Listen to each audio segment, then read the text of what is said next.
What's up, houseplant lovers and hoes? People have been asking me about how to put their plant on a moss pole. In this video, I am going to be using a Philodendron Florida Ghost. However, chill the hell out.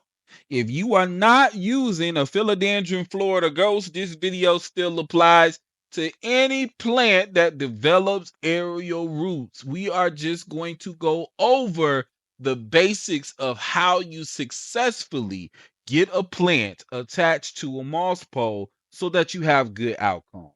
So, first and foremost, let's talk a little bit about what the hell it is exactly you need. Now, this stuff that I'm listing here is what I use in my moss pole. Of course, you can use whatever the hell you want to. The links to everything that I'm using here in this moss pole, including the moss pole, are linked down below in the description.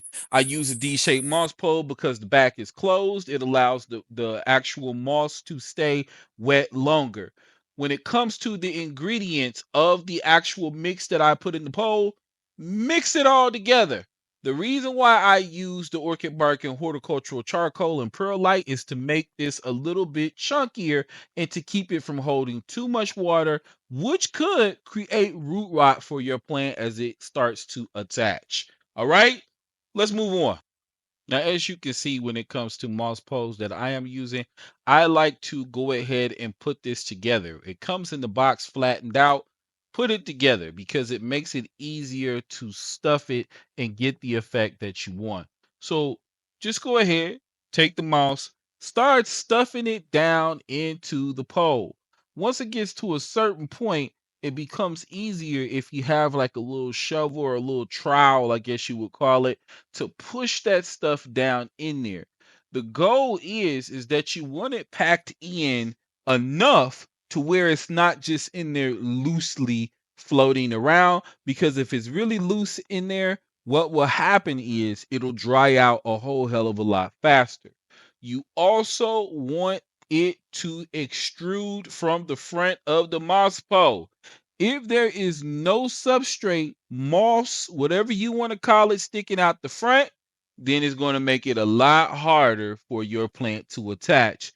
The goal is that the substrate sticks out the front, your plant's aerial roots can lay up against it, and then they will recognize that moisture and that humidity, and it will cause the plant to begin growing into the moss pole. So stuff this motherfucker full of moss. Remember, you want some of it to poke out.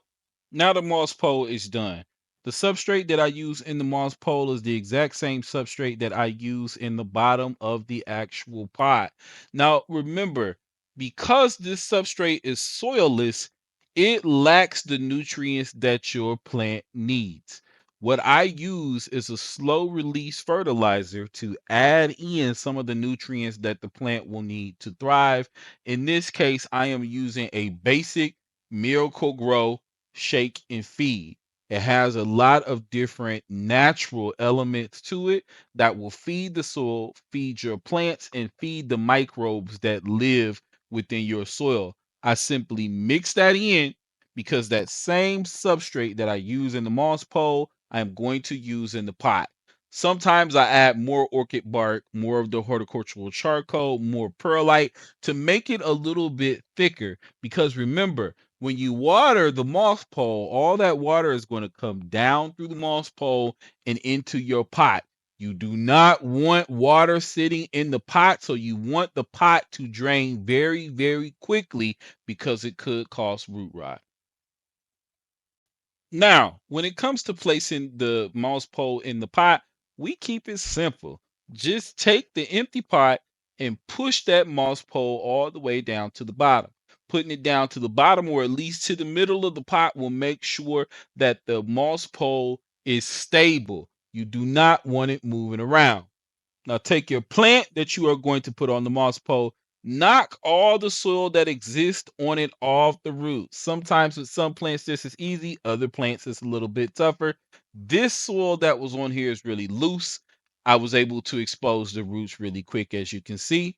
And now find where the aerial roots are on your plant, the little nubs that will grow roots. Place that up against the moss pole. It needs to be touching. If it is not touching the moss pole, and if the aerial roots are not turned towards the moss pole, the problem is it won't grow and attach to the moss pole. If y'all are out here tying plants to moss poles and doing all types of crazy stuff, and it never adheres to the moss pole itself, then it just completely and totally ruins the whole purpose of doing it. The plant needs to attach. In order for it to do so, you need to find the nubs, the little aerial roots, and put them up against the pole so they're touching the moss. They sense the moss and begin to grow into it. This always works best with little plants. You do not want to take an older plant that is really, really long and put it up against a moss pole, because the reality is it's only going to attach where the current growth point is. So if it has grown really, really long, the growth point is really far away from the base of the plant, meaning all the moss pole below it is pretty much just wasted, right? Use baby plants. This plant is not that old. It is just now starting to mature. It's perfect for this. Simply take the soil now and put that soil into the pot and over the top of the roots. Once you get the pot about halfway filled up, you can stand the pot up. It should be nice and stable at this point. All right, look at your ass. You done it. We are adding the finishing touches to this. Literally, all you're doing now is topping off the soil the rest of the way up. Make sure that you do gently pack it in here. Remember, if it's too loose in there, it will just dry out really, really fast. You want to slightly pack it in there, but you don't want to jam it in there. The more it's packed jam in there, the more water it's going to hold, the longer it is going to stay wet. From here, if you want to, you can take some type of tie and just secure your plant up against the pole until it starts to attach.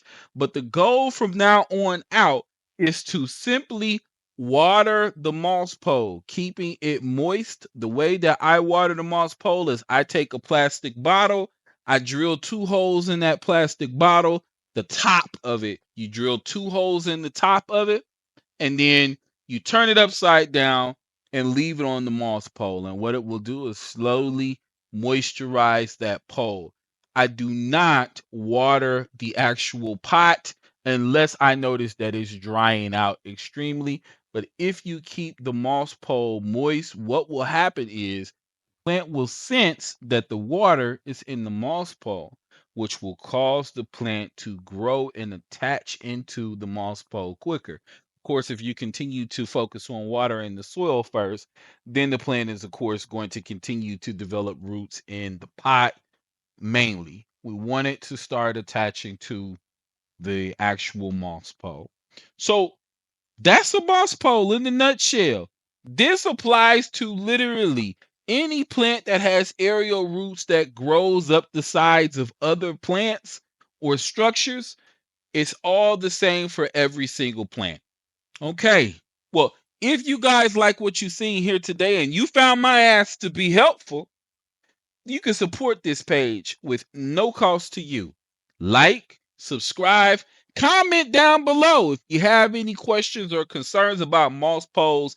Plant Daddy is absolutely here at your service. Let me know. Until next time, thank me later. Mm-hmm.